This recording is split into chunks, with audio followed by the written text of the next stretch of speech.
করি ও তুই কি করলি রে? জামাইকে অমন ভাবে তাড়িয়ে দিলে কেন?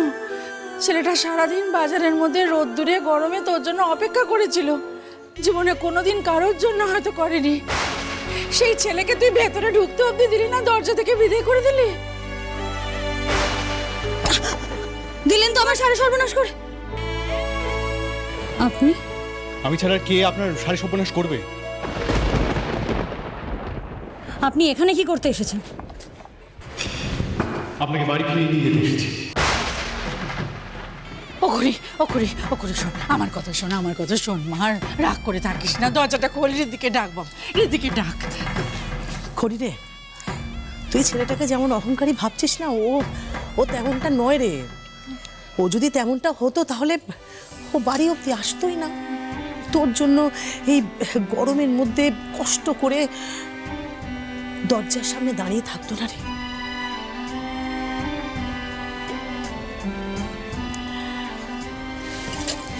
দেখ খড়ি, স্বামী স্ত্রীর মধ্যে মান অভিমান এগুলো তো থাকবেই, এটা থাকাটাই তো স্বাভাবিক, তাই না? তুই ওর উপর রাগ করবি, তুই ওর উপর রাগ দেখাবি, এখানে আমাদের তো কিচ্ছু বলার নেই।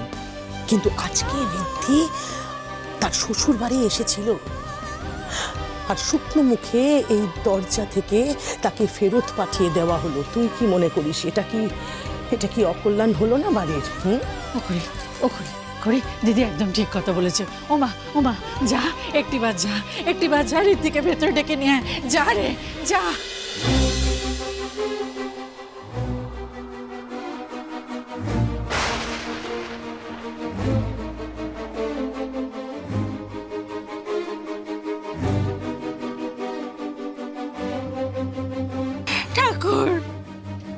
ঠাকুর, তুমি আমার কি সর্বনাশ করলে ঠাকুর? এক মেয়ে তো শুধুমাত্র ও বাড়ির বউ হবে বলে মিথ্যে কথার নাটক করে বাড়িতে ঢুকে আমাদের সকলের নাক কেটে দিল। তার জন্য তুমি আমার এই মেয়ের জীবন কেন ছাড়খাড় করে দিচ্ছ? কেন করে দিচ্ছ ঠাকুর? আমার কথা শোন, তুই ভুল করছিস। আমার কথা শোন, তুই ভুল করছিস। এটা ঠিক হচ্ছে না। নিজের স্বামীকে কেউ কখনো অপমান করে দরজা থেকে তাড়িয়ে দেয়? এটা কি উচিত করি? কেন মা, কেন উচিত নয়?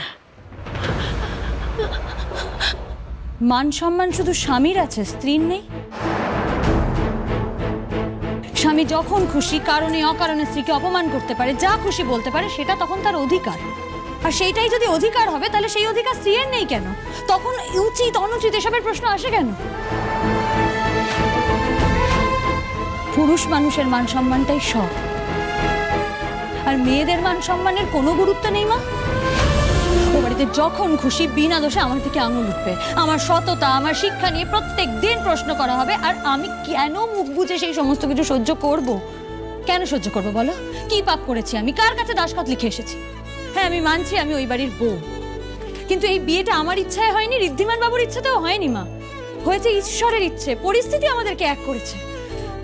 আর তারপর থেকে প্রত্যেক দিন আমি আমার কর্তব্যে অবিচল থেকেছি মা, প্রত্যেকটা দায়িত্ব পালন করেছি। আর তার বদলে আমি কি চেয়েছিলাম? সম্মান, এতটুকু সম্মান চেয়েছি। শোনো মা, যেদিন ঋদ্ধিমান বাবু আমাকে সসম্মানে ওই বাড়িতে নিয়ে যাবেন সেদিন আমি যাব, তার আগে আমি যাব না। আমি তোর ব্যাপারটা বুঝতে পারছি রে খড়ি, কিন্তু তোকে তো একটা ব্যাপার বুঝতে হবে। এই সমাজে মেয়েদের অনেক কিছু মেনে নিতে হয়। একটা সংসারকে বাদ দিয়ে তার স্বামীকে আগলে রাখতে আমাদের অনেক কিছু আত্মত্যাগ করতে হয় রে খড়ি।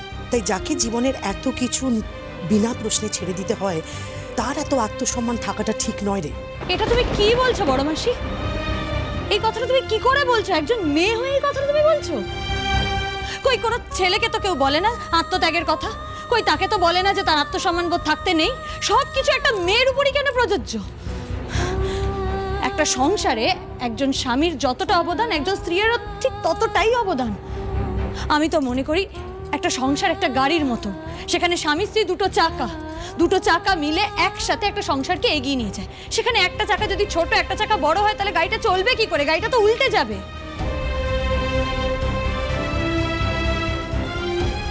আসলে আমরা সবসময় মেয়েরা নিজেদের এত ছোট করে রাখি না বড় মাসি, তাই সমাজ আরো পেয়ে বসে। সব সময় আমাদের মাথাটা জোর করে মাটিতে নামিয়ে রাখতে চায়। সমাজ সবসময় এটাই প্রমাণ করতে চায় যে মেয়েরা দুর্বলতর প্রজাতি।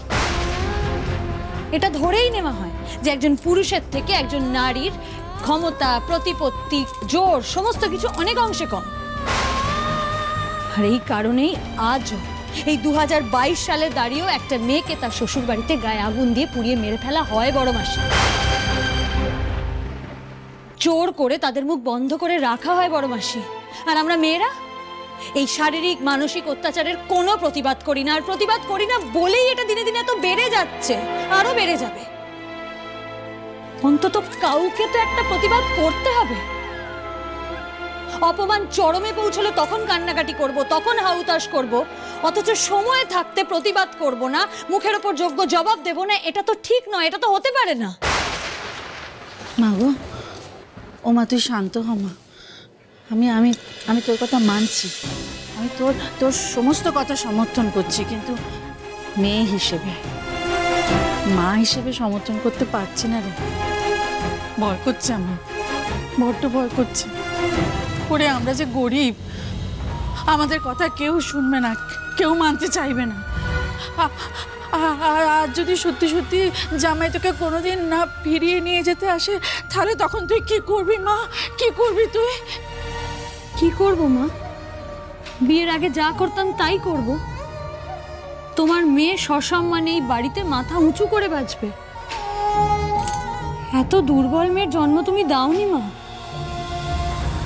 সে একা হাতে এত বছর এই সংসারটা সামলেছে, আর ভবিষ্যতেও ঠিক সেটাই করবে। আমি বিশ্বাস করি মা, যতদিন আমাদের এই বাড়িটা আছে, আমাদের মাথার উপর ছাদ আছে, আর এই দোকানটা আছে, ততদিন আমাদের কেউ কিচ্ছু করতে পারবে না। তুমি মিলিয়ে নিও আমার কথা। মাসে মাসে তুমি আমার টাকা শোধ দিয়ে দিলে ভালো, নইলে এই বাড়িটাকে কিন্তু তোমাদের ছাড়তে হবে।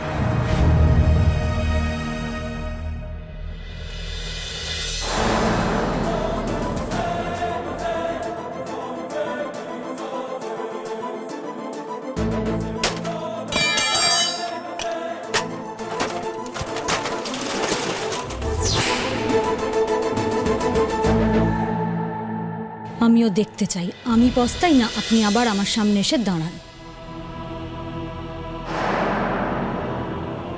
দাদা বাবু, হ্যাঁ না কফি।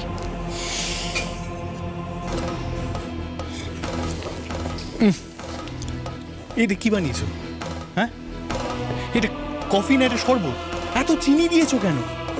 মানে ভুল করে হয়ে গেছে। নতুন বৌদিমণি আসার পর থেকে তো কফি বানাতো, আমি তো অনেকদিন বানাইনি, তো তাতে কি হয়েছে? খড়ি বানাতো বলে এখন বানাচ্ছে না বলে কি আমি একটা ডিসেন্ট কফি পেতে পারি না এই বাড়িতে? না না, তা কেন, আমি আবার বানিয়ে দিচ্ছি, আমায় দাও। নিয়ে যাও, এক্ষুনি বানিয়ে দিচ্ছি। ও দাদা ভাই, আমাকে একটু হেল্প করো না গো প্লিজ। কি হয়েছে? এখানটা পারছি না, শেপটাই আসছে না, একটু দেখিয়ে দাও না। আমি এসব পারি না, তুমি বরং তোমার কুণাল দাদাকে বলো, ও দেখিয়ে দেবে। কুণাল দাদা তো বাড়িতেই নেই, আর এতদিন খড়ি বৌদি আমার কত হেল্প করে দিত রোজ। খড়ি বৌদি কোথায় গেছে গো দাদা ভাই? কবে আসবে গো?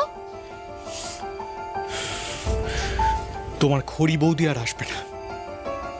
ওনার মতো ওরকম অভদ্র যে ইল ম্যানেড মেয়েকে আমি আর এই বাড়িতে আসতেই দেবো না।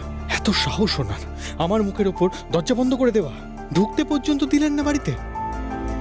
কেন আসবে না কেন? খড়ি বৌদি অনেক দূরে কোথাও গেছে। শোনো, তুমি ওসব ছাড়ো। আমি তোমার জন্য একজন ভালো আর্ট টিচার অ্যাপয়েন্ট করছি, উনি তোমাকে আঁকা শেখাবেন। তোমার খড়ি বৌদির থেকে অনেক ভালো। না না, আমার খড়ি বৌদিকে চাই। এবার আমাকে ফ্লাওয়ার আঁকা শেখাবে বলেছিল, কিন্তু নিজেই যে কোথায় চলে গেল। ধুর। তুমি কিচ্ছু ভেবো না গুবলু বাবু, তোমার খড়ি বৌদি এসেই তোমাকে আবার আঁকা শেখাবে, বুঝলে? আমি তোমার খড়ি বৌদিকে বলে দেবো যাতে সে খুব তাড়াতাড়ি বাড়ি ফিরে আসে। কেমন? সত্যি? প্রমিস করছি। Thank you. ছাড়া